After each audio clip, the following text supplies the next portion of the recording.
بسم اللہ الرحمن الرحیم۔ السلام علیکم ورحمۃ اللہ وبرکاتہ۔ یہ ہے ہمارا مطالعہ اسلام جو کہ چھٹی جماعت کے لیے ہے۔ آج ہم اس کا پڑھیں گے سبق نمبر 1، باب اول عقائد اسلام۔ عنوان ہے اس کا اللہ تعالیٰ پر ایمان۔ اللہ تعالیٰ پر ایمان، اس کا مطلب یہ ہے کہ اللہ تعالیٰ کو ہم اپنا خالق اور مالک مانتے ہوئے اس بات پر پختہ ایمان رکھتے ہیں اور اس کی ذات کو رب حقیقی مانتے ہیں۔ آئیے ہم اس کی اب ریڈنگ سٹارٹ کرتے ہیں۔ اتوار کا دن تھا۔ طارق اپنے دوستوں کے ساتھ دیر تک فٹ بال کھیلتا رہا۔ جب وہ گھر واپس آیا تو اسے سخت پیاس لگی ہوئی تھی۔ امی جان نے اسے ٹھنڈا پانی کا گلاس لا کر دیا، پھر اس نے کرسی پر بیٹھ کر بسم اللہ کہا اور سنت کے مطابق 3 سانسوں میں پانی پیا۔ اس نے الحمدللہ کہا، اپنی امی کا شکریہ ادا کیا، پھر کہنے لگا، پانی بھی اللہ کی کتنی بڑی نعمت ہے۔ قریب بیٹھے طارق کے ابا جان بولے، ہاں بیٹا، پانی اللہ تعالیٰ کی ایک بڑی نعمت اور نشانی ہے۔ قرآن مجید میں پانی کا ذکر کرتے ہوئے اللہ تعالیٰ نے اس بات پر غور و فکر کرنے کا حکم دیا۔ ارشاد باری تعالیٰ ہے۔ ترجمہ: کیا تم نے کبھی اس بات پر غور کیا جو تم پیتے ہو؟ کیا اسے بادلوں سے تم نے برسایا یا اس کے برسانے والے ہم ہیں؟ اس آیت میں اللہ تعالیٰ نے ہمیں اس بات پر غور کرنے کی ترغیب دی کہ جو پانی ہم پیتے ہیں وہ ہم تک کیسے پہنچتا ہے، اسے پیدا کرنے والا کون ہے، اسے ہم کہاں استعمال کرتے ہیں اور یہ کس طرح ہماری زندگی میں سہولت پیدا کرتا ہے۔ طارق: ابا جان، کیا سائنسدان یہ معلوم کر چکے ہیں کہ یہ پانی جو ہم پیتے ہیں ہم تک کیسے پہنچتا ہے؟ ابا جان: ہاں بیٹا، سائنسدانوں نے بہت محنت اور تحقیق کے بعد پانی کے اس زبردست نظام کو جان لیا ہے۔ اس کو دورِ آب کا نظام کہا جاتا ہے۔ ابا جان، یہ دورِ آب کا نظام کیا ہے؟ ابا جان، اللہ تعالیٰ نے زمین کے بہت بڑے حصے پر سمندروں، دریاؤں، نہروں اور ندی نالوں کی صورت میں پانی کی بہت سے ذخائر بنائے ہیں۔ سورج کی حرارت سے پانی بخارات بن کر بلندی کی طرف چلا جاتا ہے اور بادلوں کی صورت اختیار کر لیتا ہے۔ یہ بادل ہوا میں ادھر ادھر تیرتے رہتے ہیں۔ زمین سے بلندی پر فضا میں بہت ٹھنڈ ہوتی ہے۔ جب بادل کسی زیادہ ٹھنڈی جگہ پر پہنچتے ہیں تو ان میں موجود پانی کے ننھے قطرے ٹھنڈے ہو کر ایک دوسرے میں مل جاتے ہیں۔ اس طرح یہ بڑے قطروں کی صورت اختیار کرنا شروع کر دیتے ہیں۔ پھر جب یہ قطرے ہوا سے پانی وزنی ہو جاتے ہیں تو بارش کی صورت میں زمین پر برسنے لگتے ہیں۔ بارش کا کچھ پانی زمین کے اندر جذب ہو جاتا ہے اور کچھ ندی نالوں اور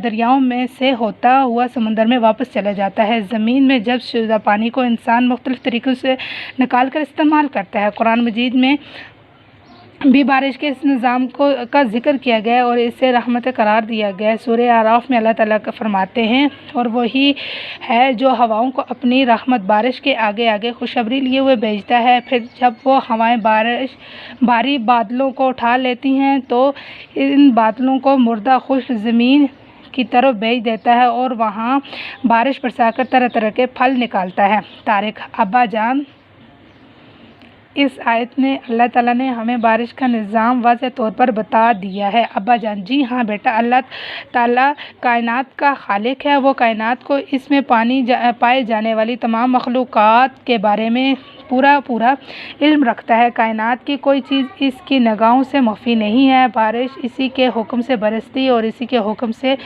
ہوائیں بھاری بادلوں کو اٹھا کر فضا میں ادھر ادھر لے جاتی ہیں۔ وہ کائنات کو مدبر، منتظم اور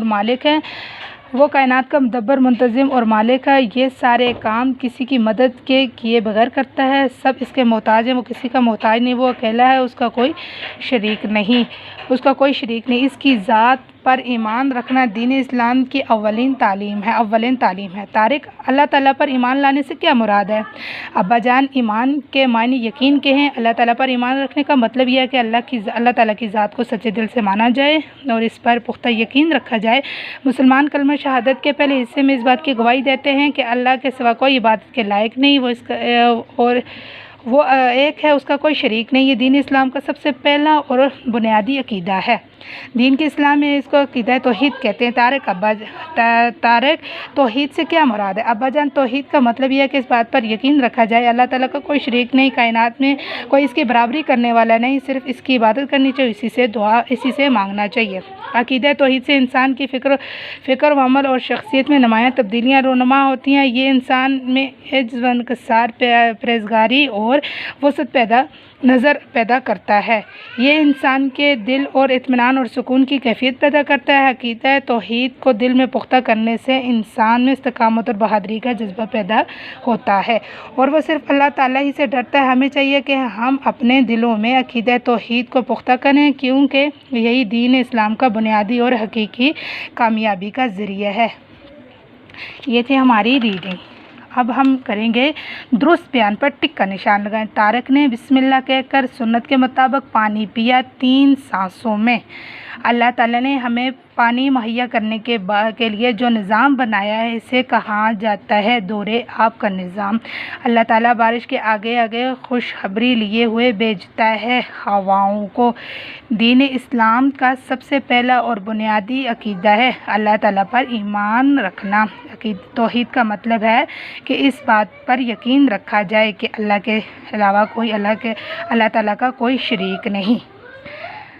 مختصر جواب دیں۔ اللہ کے سوال نمبر 1 ہمارے پاس ایمان کے کیا معنی ہیں؟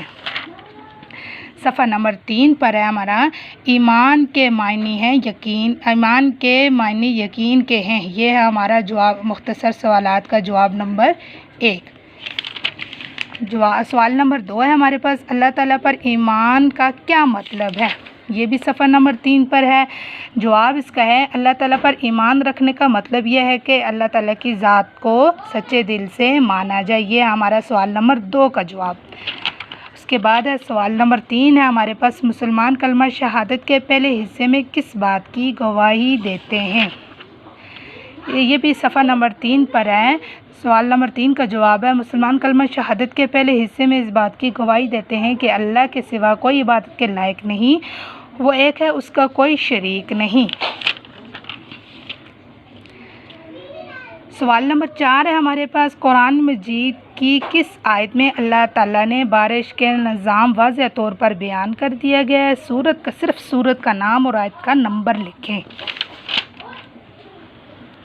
یہ بھی ہمارا، اس کا جواب بھی ہمارا صفحہ نمبر 3 پر ہے۔ یہ ہمارے پاس آیت لکھی ہوئی ہے هو الذی یرسل الریاح بشرا بین یدی رحمتی۔ یہ ہماری آیت ہے، سورہ اعراف کی آیت نمبر 7 ہے۔ سورہ اعراف کی آیت نمبر سورہ اعراف آیت نمبر 57 پہ۔ یہ ہمارے سوال نمبر 3 کا جواب، 4 کا جواب۔ اور سوال نمبر 5 ہے قرآن مجید کی کس آیت میں اللہ تعالیٰ نے ہمیں پینے کے پانی پر غور کرنے کا حکم دیا ہے؟ سورت کا نام اور آیت کا نمبر لکھیں۔ یہ ہمارا صفحہ نمبر 1 پر ہے، سورۃ الواقعہ آیت نمبر 69 اور 68 پر ہے۔ یہ ہمارے سوال نمبر 5 کا جواب۔ آج کا ہمارا سبق یہ تھا، وما علینا الا البلاغ المبین۔